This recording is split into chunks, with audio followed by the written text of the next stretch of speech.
Hey, it's me, Terry. Hey, did you know that our food pyramid has collapsed? Yeah, it was on CNN and in the New York Times, but I just found out that the 1994 USDA food pyramid was replaced by My Plate in 2011. You can go see it at choosemyplate.gov. But I'm wondering how many people even actually pay attention to those guidelines. Knowledge and understanding of personal health and dietary needs is based on various things according to FDA, like age and gender. New information is pointing to genetics, something that I noticed quite some time ago. Mostly what we have to go by is the nutritional guidelines that appear on the label of packaged foods, like this one. You know, food labeling has been in the spotlight lately, and the FDA is proposing changes to help consumers make more informed dietary and health choices. Those proposed changes can be found on the FDA website. But the average person, I don't think, really understands the significance of recommended daily allowances and what that means in terms of a balanced diet. Mostly those of us who are reading labels are interested in the ingredients, right? And those RDAs, as regulated by the FDA, are recommended for most healthy people. They don't take into consideration allergies or genetic consequence. Understanding your family history of health disorders can be really helpful in the way of providing preventative warnings. For example, the tendency to develop allergies is often hereditary, and according to the U.S. National Library of Medicine, some disorders of the metabolism have a strong genetic component. I brought that up in my last video about celiac disease, which can be a genetic trait. No doubt some of you have heard about the seriousness of peanut allergies. I didn't know about this stuff when my children were little, and I wish I had, because it's not just food, but also some medications that can cause problems. For example, I'm allergic to penicillin, and so I never let my children take that as an antibiotic. Once when my dad was in the hospital, hooked up to a heart monitor, he had an irregular heartbeat. I had a conversation with the respiratory therapist and asked her what he was getting in his breathing treatment. It was albuterol, a bronchial dilator, and I told her I'd taken that before and I had some serious bad side effects. I was all jittery and it elevated my heartbeat. So she switched his medication and that took care of the problem.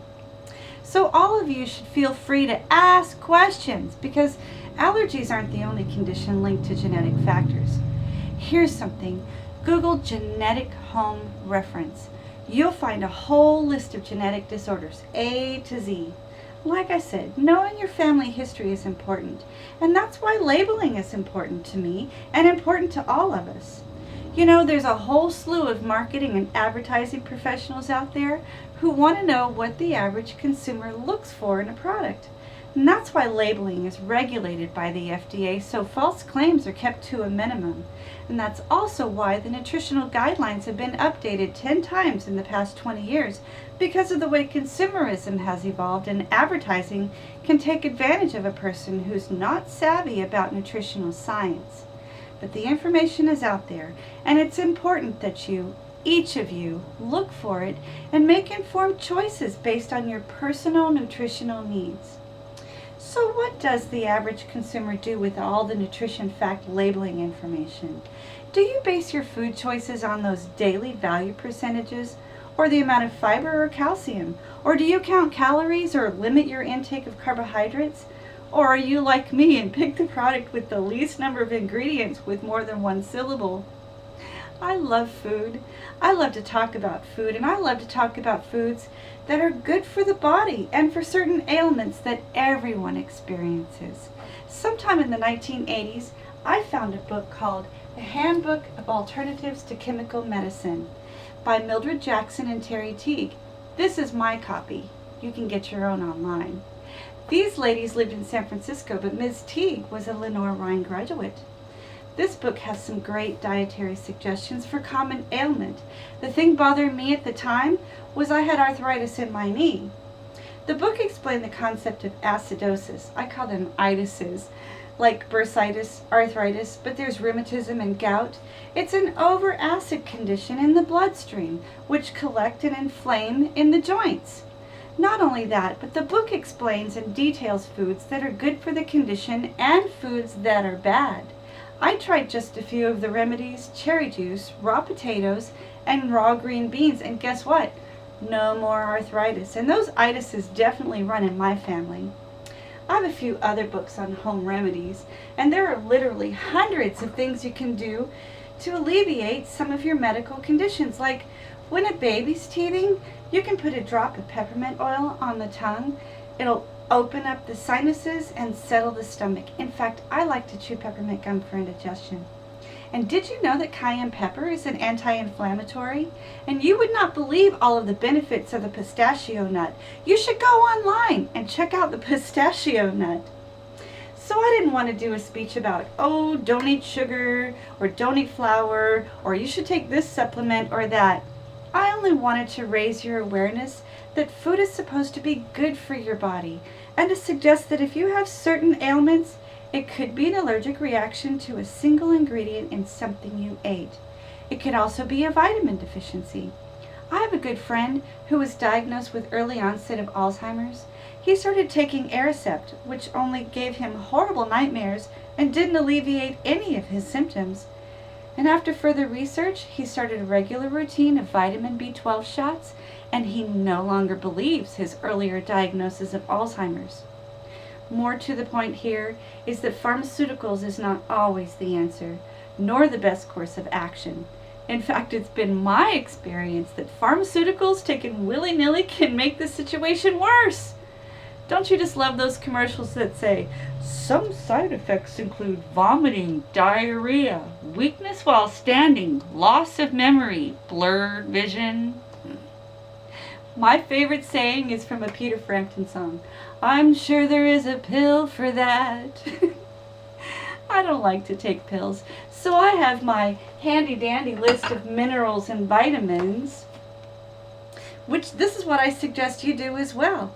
Then you'll have another reason to be checking out those labels.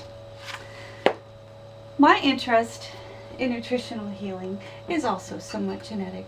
My grandmother is what one would call a root worker. My mother tells a story of growing up with some kind of medicinal bag hanging around her neck and being sent into the woods to bring home certain plants. And I can remember when I was little that horrible smell she in the house when she was boiling something that she called yellow root. But people came to her house to get that nasty stuff. And my kids will tell you, their mother stuck a piece of garlic in their ears for an earache, or made them take a spoonful of whiskey for a cold, or eat licorice to bust up chest congestion. Which reminds me, if you do have a cold, you should eliminate all dairy and caffeine. One is mucus producing, the other one knocks out your vitamin C. But that's just common sense, right? My husband told me a story about his grandmother telling him to rub a bone the dog chewed on a wart, and then go bury that bone, and don't tell anyone where you buried it to make that wart go away. He says it was some kind of magic because it worked. Here's something I found in one of my other home remedy books. These are secret food cures.